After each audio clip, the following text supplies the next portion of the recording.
In 1861, Herman Webster Mudgett was born in New Hampshire.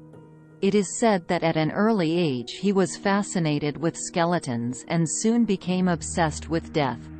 It may have been this interest that led him to pursue medicine. After graduating high school at 16, Mudgett changed his name to Henry Howard Holmes, and later in life would be known as H. H. Holmes. Holmes studied medicine at a small school in Vermont before being accepted into the University of Michigan Medical School. While enrolled in medical school, Holmes stole cadavers from the laboratory, burned or disfigured them, and then planted the bodies, making it look as if they had been killed in an accident. The scandal behind it was that Holmes would take out insurance policies on these people before planting the bodies and would collect money once the bodies were discovered. In 1884, Holmes passed his medical exams, and in 1885 he moved to Chicago, where he got a job working at a pharmacy under the alias Dr. Henry H. Holmes. When the owner of the drugstore passed away, he left his wife to take over the responsibilities of the store. However, Holmes convinced the widow to let him buy the store. The widow soon went missing and was never seen again. Holmes claimed that she moved to California, but this could never be verified. After Holmes had become the owner of the drugstore, he purchased an empty lot across the street. He designed and built a 3-story hotel, which the neighborhood called the Castle. During its 1889 construction, Holmes hired and fired several construction crews so that no one would have a clear idea of what he was doing.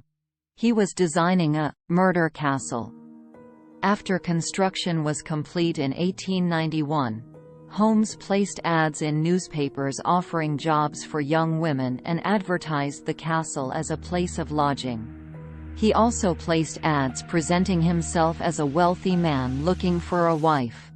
All of Holmes' employees, hotel guests, fiancés, and wives were required to have life insurance policies. Holmes paid the premiums as long as they listed him as the beneficiary. Most of his fiancés and wives would suddenly disappear, as did many of his employees and guests. People in the neighborhood eventually reported that they saw many women enter the castle, but would never see them exit. In 1893, Chicago was given the honor of hosting the World's Fair, a cultural and social event to celebrate the 400th anniversary of Columbus's discovery of America. The event was scheduled from May to October, and attracted millions of people from all over the world. When Holmes heard that the World's Fair was coming to Chicago, he looked at it as an opportunity. He knew many visitors would be searching for lodging near the fair and believed many of them would be women whom he could easily seduce into staying at his hotel. After being lured into the hotel, many of these out-of-town visitors would never be seen again. The first floor of the castle had several stores. The 2 upper levels contained Holmes' office and over 100 rooms that were used as living quarters. Some of these rooms were soundproof and contained gas lines so that Holmes could asphyxiate his guests whenever he felt like it.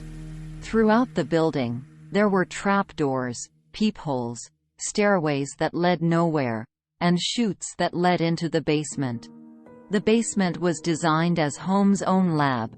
It had a dissecting table, stretching rack, and crematory. Sometimes he would send the bodies down the chute, dissect them, strip them of the flesh and sell them as human skeleton models to medical schools.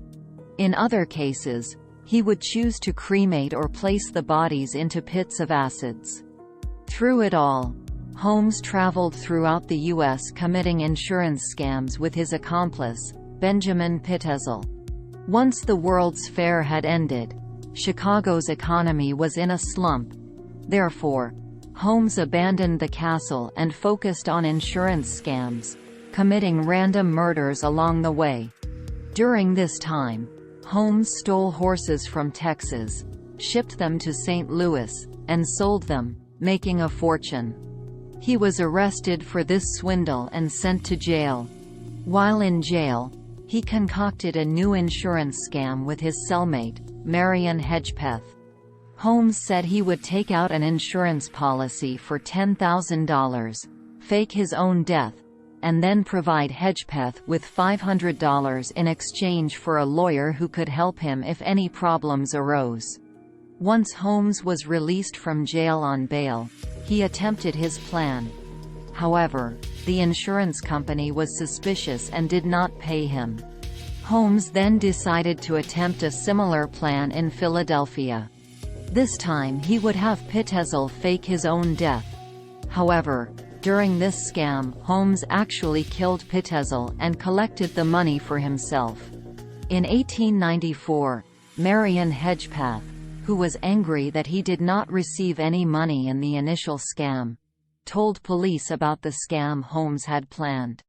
The police tracked Holmes, finally catching up to him in Boston, where they arrested him and held him on an outstanding warrant for the Texas horse swindle.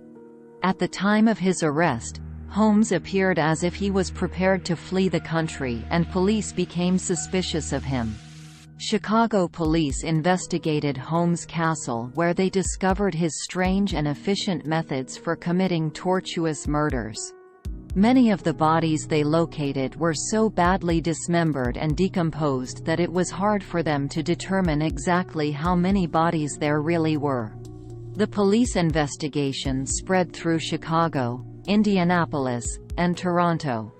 While conducting their investigation in Toronto, police discovered the bodies of the Pitezel children, who had gone missing sometime during Holmes' insurance fraud spree.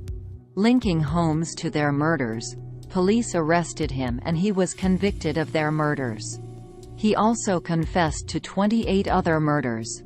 However, through investigations and missing persons reports, it is believed that Holmes is responsible for up to 200 murders.